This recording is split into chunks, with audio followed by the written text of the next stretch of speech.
Right, so hello everyone and welcome to, it's the first day's filming of 2024 and it's a flipping cold one. Really cold. I wish I was still at home if I'm honest. But anyway, we've got a job to do and we come out today to, I say this about a lot of venues, but this one's a bit special to me. We come to Lingmere Fishery, which is somewhere I've never taken any tackle company, to be honest, any filming. This is my local venue. This is where I spent all my years growing up learning with Steve Openshaw, who owns it, about catching F1s. It's quite a little special venue to me, this. And today we're going to talk about feeders. I mean, perfect opportunity today. We're on, what are we on? Second week in January. It is pretty much rock bottom in terms of how fishing is. In terms of the water temperature is really low. Steve just took it this morning. It's 3.2. I mean, it doesn't pretty much get any lower than that. That's as hard as it gets when it comes to fishing. And the lake we're on today, we're on the Pleasure Lake today, which is the bottom lake here at Lingmere. It's a very shallow, clear lake. So what you tend to find is that your pole line becomes really difficult to get bites on because they can see everything. I mean, I can see the bottom just by the weed bed here. They can see whatever you're doing. So it leads itself very much to a little, very intimate feeder type sort of fishing that you do a lot of here in the colder months. I mean, I've done loads and loads of dicking about over the years here with various types of feeders and little tricks that we do. And I want to talk about that today. It'll be a nice day to talk about mini feeders sort of thing. With the Matrix range, either the little tiny pellet feeders, I've got some here, where have I got them? Either little pellet feeders that I'm a huge fan of, always like the little pellet feeder for certain applications, and then as well, our little tiny flat feeders that are lovely for creating a tiny pile. There's a few little things that I want to talk about in terms of the baits that you're putting on, the difference different baits can make. It's incredible, especially here when you're targeting little stocky carp, F1s, some big old F1s, and lots of skimmers. I mean, the weights that we're after is normally like 30, 40 pound. So it's important to catch everything.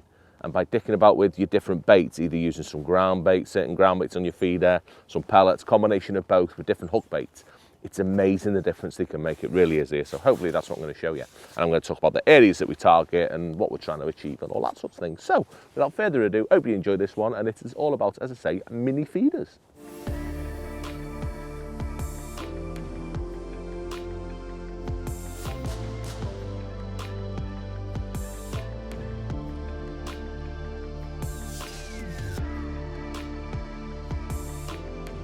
So quickly, I'm not going to go into all the faffy baity bit yet. I'm going to save that for later on this occasion. And I want to talk about what I'm looking for as soon as I'm sat on my peg.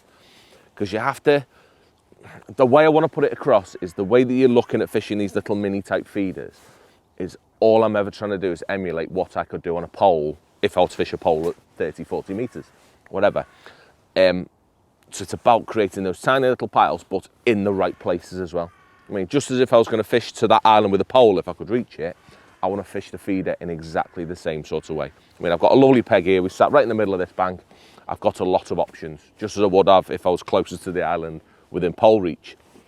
In that I've got the shallow water type to the island that I know can hold fish on the right day if that's where they want to be. I've got a lovely big steep slope that the fish could be on here, just as they would on a snake lake maybe. And I've got a lot of flat water as well. Plus I've got an odd featured off the belt as well. So there's many options where you could potentially find little groups of fish. And you could even on the harder days have little areas that you clipped up to with separate rods that you skip about just to get them one or two fish. That'll come into that later. But what I'm looking at first is fishing. There's a fish just topped over there. There's an odd sign of a fish moving. It's fishing how I'd fish a pole. So if I was going to fish a pole today, obviously I'm not going to dob or anything like that. I want to fish feeding straight away because I'm putting feeders on. So I'd start pretty much on the slope. I mean, just as I would if I was on a snake lake. If I was at Partridge Lakes or somewhere, I'd probably start in 3.5 foot to see what was going on. I mean, that's actually the deepest water on this lake. It's about 3.5 foot. So I'm going to start probably a metre off the island, just off the island, maybe half a metre off the island. Just on that slope to give me a good starting point. I mean, I'm not going tight into the shallow water. I'm not starting on the flat bits at the bottom. I'm starting in the middle ground sort of thing, because hopefully there's something might happen. I'll either get indications and catch nothing. In that, I'll mean that the fish are potentially a little bit deeper, a little bit closer towards me. I'll catch some fish if they're on that slope, or if nothing happens whatsoever, that might mean that they're actually really tight to the island. And just knowing this place really well, I know that to the right-hand side of my island, massively undercut. I mean, we call it the cave. It's actually from all this bank to my right-hand side, casting into the island, there's a huge, what are we going to call it? It's an undercut, isn't it, on the island? You can actually get your landing net underneath on there, but that's only venue knowledge, you know, those sorts of things. But it's still worth trying. Yeah, there's so many venues I go to up and down the country that even in the worst conditions, the fish against islands are happy to be in this much water. I mean, it's not about that they want to feed there, it's just that's where they're comfortable. It's a little bit warmer. It's where they live, they've got a bit of cover, whatever else. So that's got to all be kept in mind for areas I could potentially try. So I'm going to launch one out while we're rabbiting. I've set up two rods, both on 10-foot bomb rods. I mean, really lovely, soft, with light line as well. I use £6 for all of this. I use the Horizon Mono, the posh stuff, because I like a bit of a nicer line. I don't need the robustness that I need in the summer for cranking in £1 million of carp. And I like the Horizon Mono just because it's a little bit sexier. A little bit more of a high-tech mono that's just nicer for these little tiny feeders. So I'm going to start with an open alloy one because I'm starting on the slope. I love using the pellet feeders. They're my choice 80% of the time, unless I'm casting on a slope. Yeah, I don't like, with a pellet feeder, I'm not a big fan, if I get that, of how a pellet feeder could potentially land on a slope. I mean, if it could land in the wrong way, then your bait might not disperse correctly because it's on a bit of an incline. That's what's in my brain. It probably doesn't make a difference, but I'm not a big fan of that. So I'd rather use little tiny open alloy ones, the smallest ones that we do, just from depositing that tiny, tiny, tiny little pile of bait right in the right area. But it doesn't matter what that lands on, it's always going to empty the bait or break down something in the right way. So I'm going to load that up. I'm not going to talk about baits yet. We'll talk about that in a minute, what I've decided to do. But little tiny bit of bait, little wafter on top, nothing fancy. We'll talk about this in a bit. And just cover him up. See, the tiniest little bit of bait. I mean, if I empty that feeder, am I going to do that now? No, I'll do that later.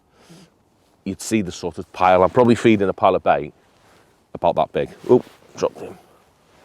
Probably feeding a pile of bait about that big. Yeah, very, very similar to what you do if you had a little pole cup on and you were fishing an expanded pellet on the pole. I mean, that's all I'm trying to do. It's the best way of catching them. I mean, if I could reach that with a pole, I'd do it every day. But I need to emulate that as close as I possibly can. So let me get him out. So I'm going to start not in my best bit. Yeah, I never want to start in the best area where I think the fish are going to end up. And by that, what I mean is I want to keep my eye out on where people are going to be fishing. Obviously today we're sat on our own, so it does make a difference. But I'd work out where people are fishing, and I'd want to try and work it in my head where the fish are going to end up. Because more than likely, with it being so cold, the fish are going to back off everyone's feeders. Yeah, those feeders landing, the fish aren't going to be too happy about it. And to begin with, they're going to back off to a safe area. I want to leave that safe area in my peg. So in today's case, I probably have someone on this left-hand bank casting towards the tree, someone on the right-hand bank casting towards the point. So I'm going to leave the whole left-hand side of my peg, this sort of area here, with nothing. Yeah, I don't want to fish that area. Again, just as I do on a pole. Yeah, save me best bit. Start on an area that maybe isn't as favourable, but it gives me a little bit of chance to learn a bit about what the fish are doing on the day, watch everyone else, maybe catch a few fish, great if a few goes round, but I don't upset me best bit straight away. So this time of year, they do not like bait at all, so we have to be careful early on in the session. So I'm going to launch this one in. Yeah, I'm going to go about 1 metre off the island on that right-hand side. So not too silly. It's ½ metre. Yeah. So not tight, I'm not in the cave, I'm on that slope, which is where I don't mind starting. And I'm going to be mega, mega, mega patient with that as well. So I know just from experience that some little fish live on that right-hand side as a rule. So tighten up nice and gently to that. Really, really gently. Yeah. As a rule, knowing the venue, the little fish live over there, the stockies. What's these new commons and minnows that Steve's put in? They live in that little area. So by starting there, they're going to be the fish that I'm potentially going to catch first. They're the ones that aren't as fussy. They're potentially going to eat a bit. Again, just as I would at a newly stocked commercial. I mean, I'd start with micros and expanders somewhere, feed a bit of bait, go to where I think they're going to be, probably get to cover. That's where you're going to catch them first. So in today's case, exactly the same thing. And with baits wise, I've gone in with, on this one, because I want to catch fish as quickly as possible, I've gone in with 50-50 micros and ground bait. Yeah, I'll elaborate on that a bit more later, but I do think that particularly with little fish, if any skimmers are involved, or stockies in particular, like I mentioned, putting a little bit of ground bait in, absolute trigger for making things happen with them. A little bit more exciting than just a tiny pile of micro pellets. But anyway, that's chucked out. So he's ready to go. Say I've got the flat feeder on that one, I've got the little open alloy on that one, and it's going to sit as a nice pile. It's not going to be incorrect sort of thing because it's on the slope. And what I'll do, I'll give that 10 minutes, let everyone else cast, see what's going on, see if anyone's getting any bites, and I'll pay attention to where everyone's chucking. Yeah, I want to see what depth them fish you want to be in. If people are chucking tight, great, which tends to be where most people go for. If there's anyone randomly chucking in open water and catching, I'm going to pay big attention to that and see where I need to be next. But for now, I think it's a nice patient one. Sit, wait and see if anything happens on this. Hopefully what I tend to do, I'm going to give it, I'm going to say I'm going to have 4 5 to 10 minute casts. What do I do? Yeah, no, a bit quicker, yeah. I'll have 4 casts in the first 15 minutes. Try and make something happen. I want a little bit of bait going in. I don't just want to sit there because my feeder might be hung up, something might be wrong. So I have 4 really quick casts in the first 15 minutes. The amount of bait is tiny. Do you know what I mean? 4 lots of bait is probably equates to about that, which dispersed over 4 different areas is absolutely nothing in my peg. So I'm going to have 4 quick casts, see what goes on, and that should really, really quickly tell me whether fish are responding to any bait or not. And if they're not, then I'm going to swap to something else I'm going to show you to hopefully pick a few off. But for now, I'm going to plod on with this and hopefully pick a few quick ones off.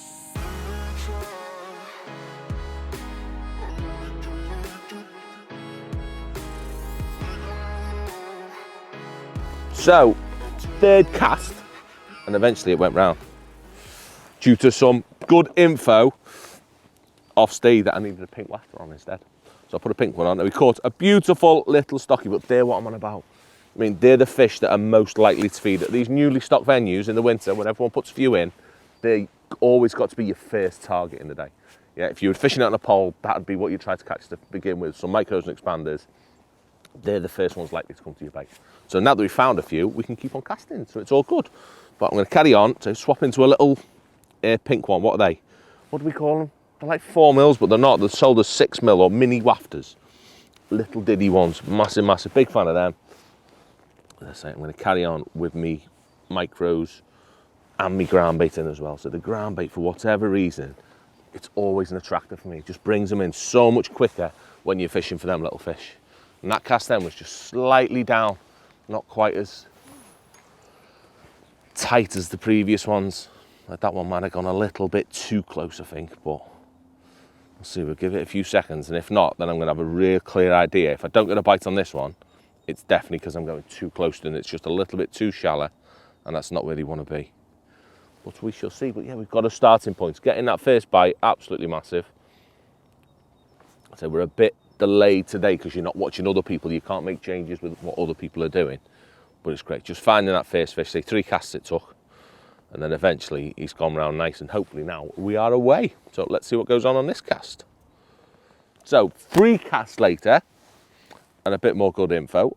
I've had another bite, but completely different area then, chucking right down the slope in the deeper water. So it's just as you do on a pole, like I keep reiterating, it's just trying to find what depth the little buggers want to sit in, because it is so tricky. This feels a bit different, this as well. This is I think this is an F1, it's not a stocky. Well, it is definitely an F1, this one.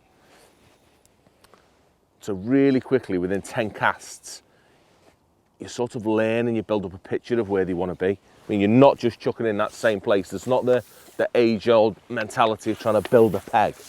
Yeah, building a peg, utter waste of time when it's this sort of thing. Yeah, what you've probably done by having 5 or 6 casts in the same place is put too much bait in, and you're not going to catch over that area. Yeah, instead, get rid of him. I've got to try and find where these are sitting. I mean, that's the much older one there, the separate ones I want to catch later on, pretty much they are. But that quickly, I mean, a dozen casts in, 10 casts in, and I've chucked in 3 different places. I mean, not all condensed, they're skipping over a little bit because I don't want that build up a bait, but slowly now we're starting to build up a bit of a picture of where they might be. So I'm liking it. No changes need to be made just yet. Again, depending what other people will be catching. I mean, if someone's catching one a chuck, then obviously I need to change things, but I'll be happy like this. Ticking over, say that 30, 40 pound target weight. When the fish are that sort of size, I only need to catch sort of 20 fish, and I'm well on my way. So, same again, deeper water. And what I'm going to do, while we're still waiting, so bite to take in, quite a while to come, so I'm holding my rod right back just to try and put it a little bit deeper. What I'm going to do while my rod's in this time, is leave it in there, because bite time, like I say, has been probably 5 to 10 minutes. You're sitting in there quite a while before it's going. Let's just sink that line. I think the best thing to do now, just while things warm up a little bit before we start catching loads, is just talk about baits a little bit more. We'll whiz around this side and I'll go through all my baits with you and me thinking behind what I'm putting on my feeder, my hook length, my hook bait and all that sort of thing.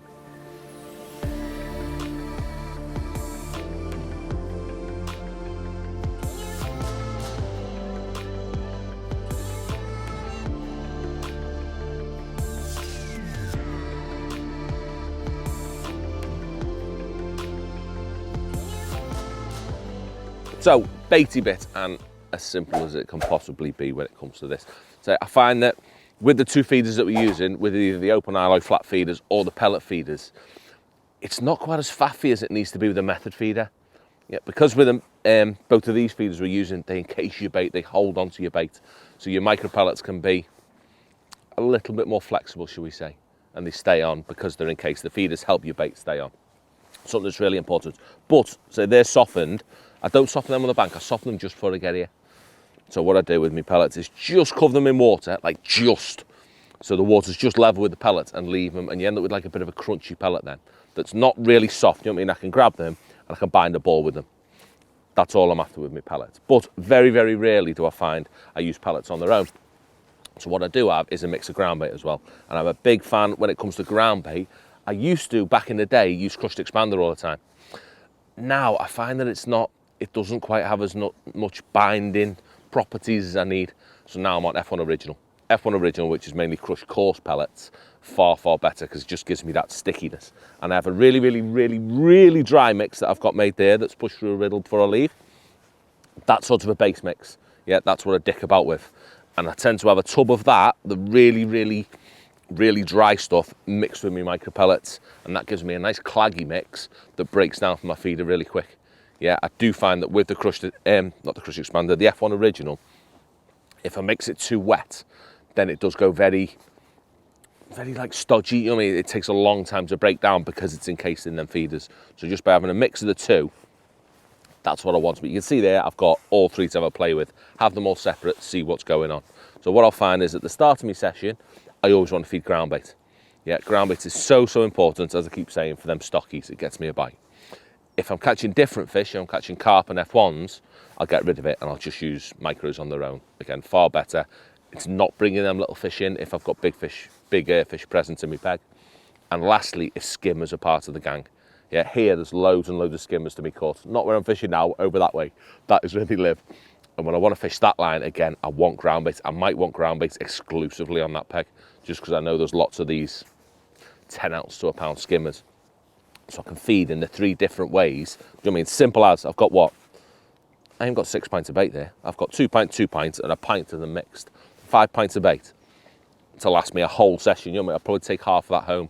But by having them all separate, I can keep it nice and varied. Depending what species are in my peg, I can dick about with my bait. And I can also use certain baits to attract fish in. I mean, if I start on micros and I want something to happen, I think it's wrong, I can have a few casts with ground bait. I mean, get some little particles, a bit of smell in my peg, a bit of cloud going through the water, even though I'm using a pellet feeder. Put some bait through the water, it just makes things happen by having things a little bit separate. In terms of hook baits, I think I've gone down the simple as route these days. I've dicked about with a million different hook baits over the years. Now, I'm literally on our micro band and wafters. I use them for 99% of me delicate winter fishing, just because they're nice, they sink nice with an 18 hook in them, they stay nice. I don't think they work that much as a wafter because they're so small. They're just the perfect little hook bait that I can whack on a band. They're in, they just stand out beautifully. They look right good over my method feeder. Occasionally I'll put a maggot on. It tends to be when I'm fishing for skimmers that I'll just cut my hair off, put a maggot straight on the hook like we would in the summer. And lastly is bread. I'm going to save that till the end when we actually have a cast of it, but I love using bread when I'm using a pellet feeder. It looks absolutely horrendous, but it's a right little edge that I'll show you right at the end of it. But that's what it's about, keeping things as simple as possible, creating those lovely little piles, and yeah, having confidence in what you do, but still a bit of versatility so you can dick about with baits depending what's happening out there, which at the minute isn't a lot. So I think it's time for a cast somewhere else just to try and find the fish. So we've been sat here for, probably fished for half an hour now, and I've had nearly a dozen casts. I've been searching all over the place. I've caught a couple by being really patient, but now things are warming up a little bit. I think it's time to take the risk and chuck into the better areas of my peg and see if I can find a few.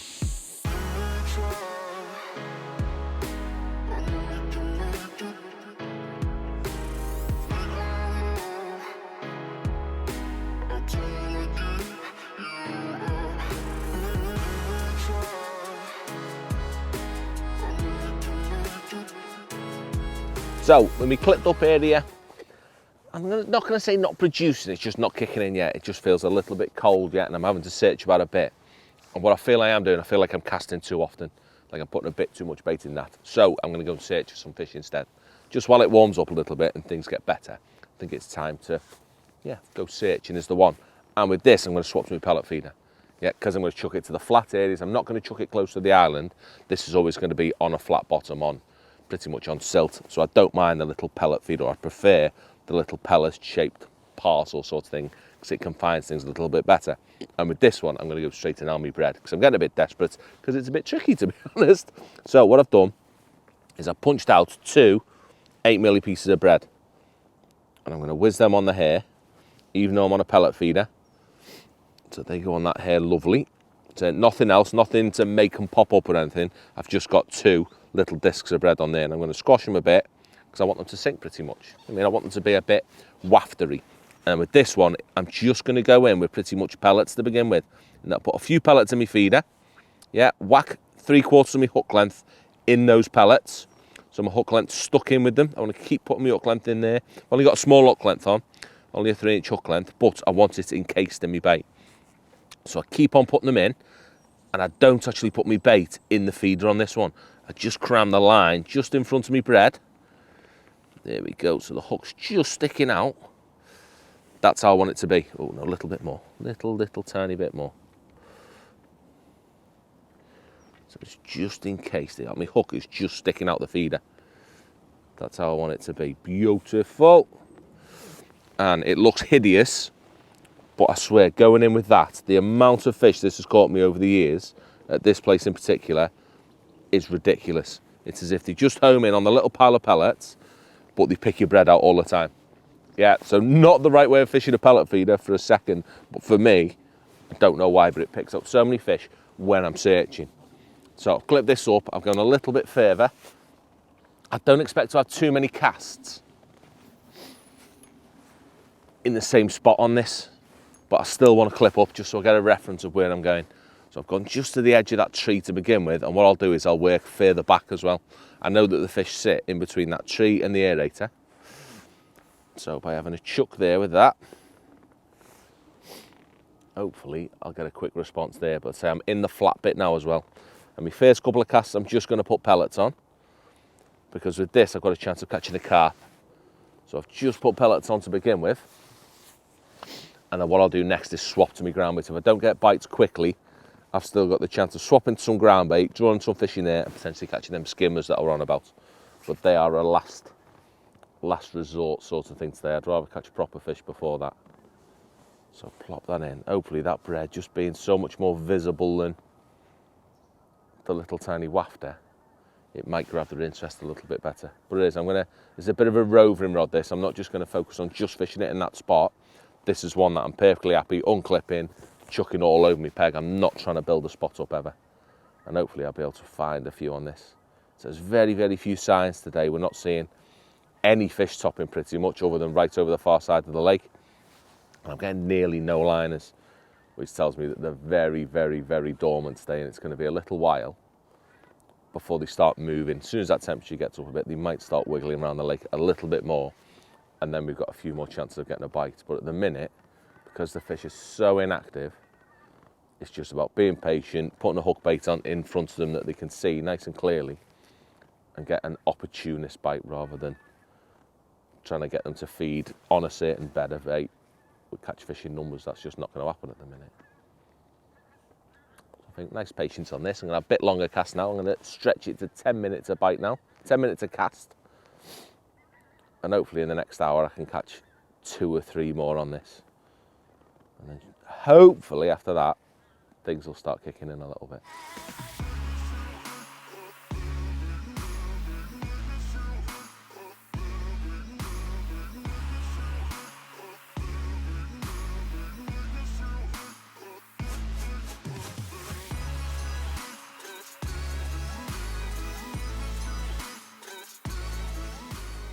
So much better response. That is what I was after.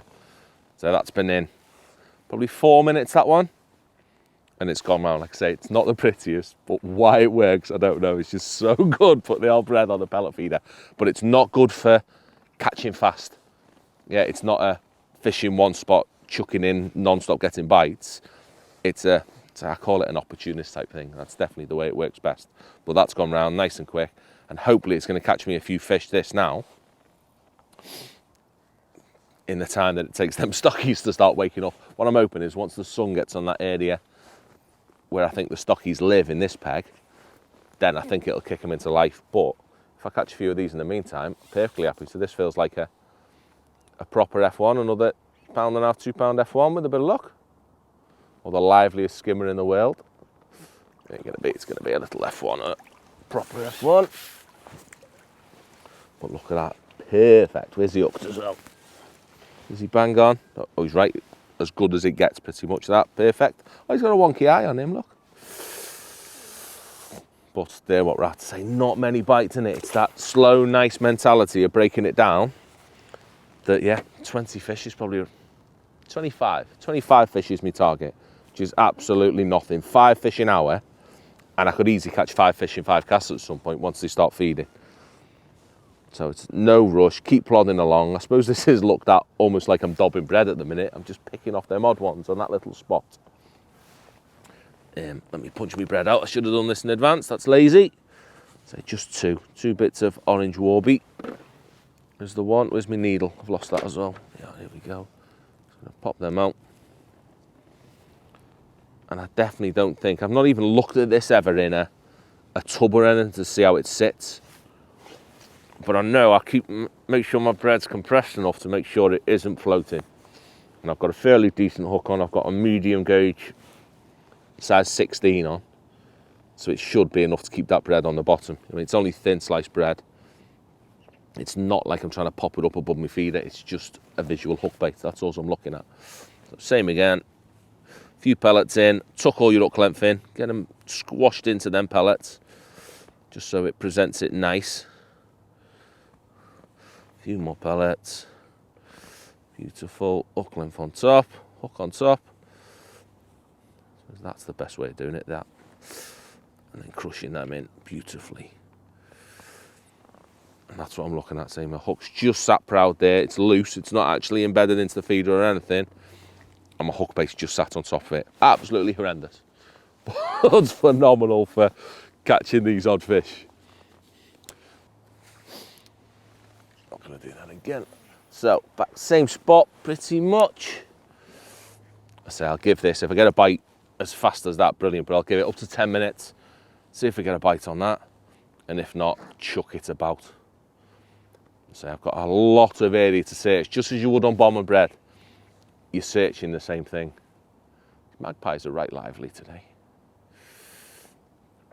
I'll sink that, settle on that, and have a little chat about weight of feeders, because I think that's important as well. Just as it is when you're fishing a method feeder. I think weight of feeder is very important, but the opposite way to do the method. Yep. Oh, that might be on.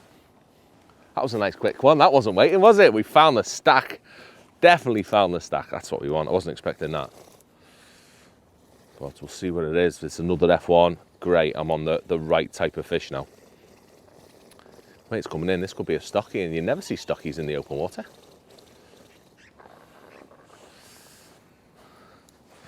Oh, we're flying now. Flying. We found them. My bestest bread trick in the world, and it's disgorged itself. They're the better ones, you know what I mean? They're really, really adding up nice and quick. It's even gave me my bread back. If it was a bit colder and my fingers were working a bit less, I'd probably leave that on, but I don't think I can. So we better get rid of that. Half my pellets are still in my feeder. Let's get rid of that while we do the bread. You see, I need to pre-do this. What I'll often do is do a load of bread. Is ping off 10 or 15 little discs and just group 2 together every time I'm going to do it. Just saves a little bit of time. But by putting 2 together and giving them a squeeze before you even stab them, it just makes that lovely tight little disc that stays on. So as you can see, then I've just caught a fish and my bread's still flipping on. Bit of muck, all good. Right. So we're doing it again, we're on it. So it's really, really like straightforward when you look at it. Like the way it's gone today, we've had a few casts, nothing's happened.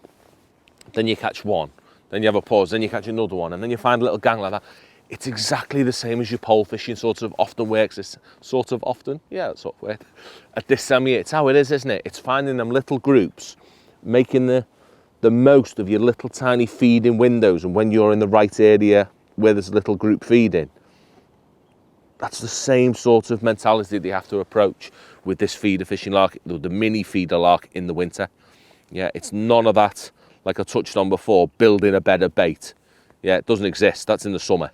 Yeah, this time of year, it is just finding groups of fish, enticing them with tiny sort of piles that give you a bit more attraction than fishing a straight bomb.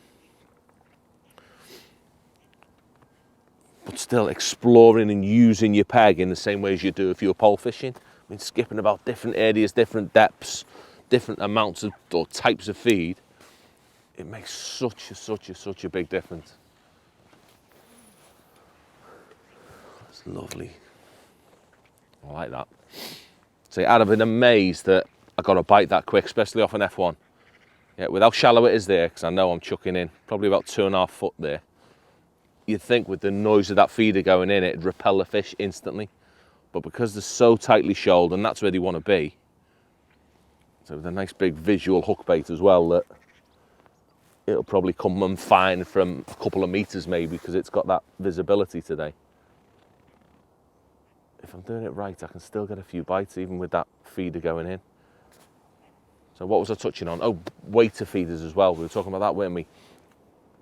Yeah, I'm going to constrict what I want to do in the summer. In the summer, I'm all about heavy, keep it still, because there's so much more activity going on. I mean, your feeder's much more likely to get knocked, moved, messed about with through liners because there's that many fish feeding.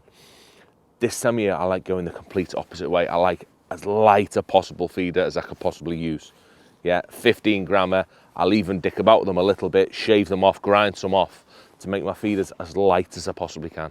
Yeah, because in terms of disturbance, I want minimum disturbance, especially if it's flat calm like this. I want to be able to throw them on silt with tiny amounts of bait, so they sit lovely on any area of the peg that I choose to throw it.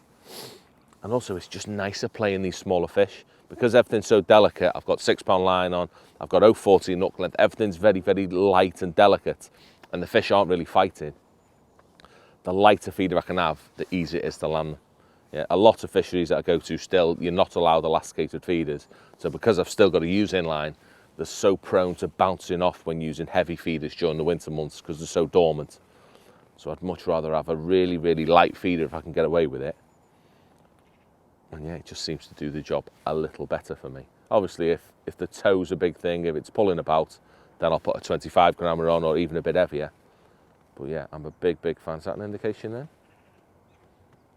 Little indication, but yeah, big fan of using the lightest feeders, be it the pellet feeders or the open alloy feeders. Always light as possible for me. It's definitely my choice during the winter when it's really, really cold, which it definitely is today.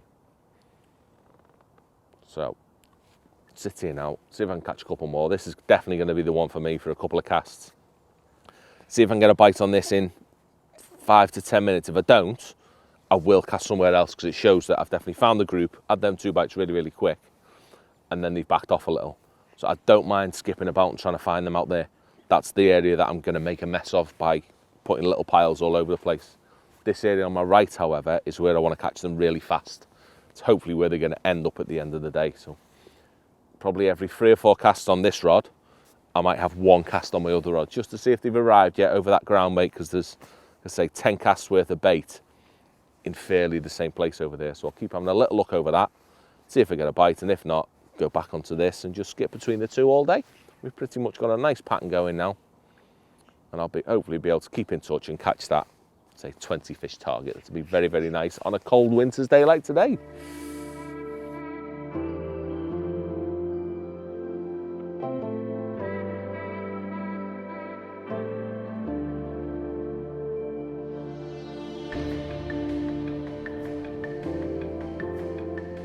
So what is proving to be a very, very cold, tricky day. And I can't catch on my feed at all today. We've had 3 or 4 goes. We've been here for what? Probably 3.5 hours now.